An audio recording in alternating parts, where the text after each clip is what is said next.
gibt einen Ort auf der Welt, idyllisch wie ein Gemälde, und dort gehört ein Stück davon allein in mir. Dort mache ich mir einen Garten, sähe zarte Pflanzenarten, ich habe alle Zeit zum Warten da.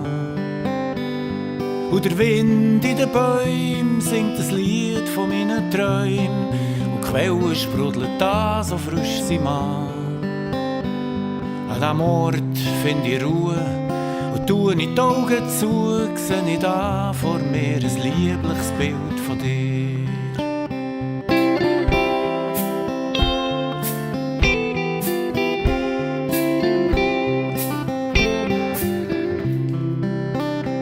Es gibt einen Ort irgendwo, da ist noch niemand hergekommen. Es hat eine hohe Mauer drumherum und das Tor ist zu. Dort innen lacht die Sonne und Lieder kommen grunnen aus dem tiefen Brunnen da.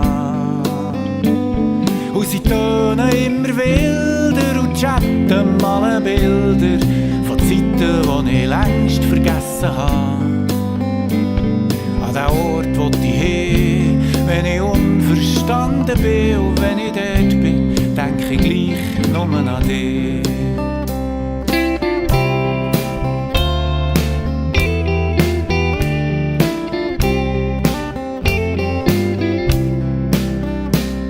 An diesem Ort ist es so, wie ich gern träumt davon, und die ganze Welt wird klein da rund um mich.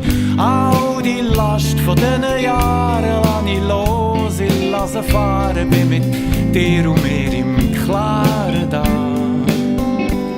Frage nicht mehr warum und wie, die Wolken kommen, die Wolken fliehen, und sie lassen den Himmel hier stehen.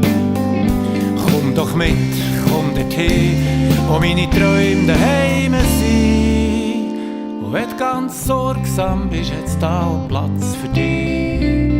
Und wenn du ganz sorgsam bist, hat's da auch Platz für dich.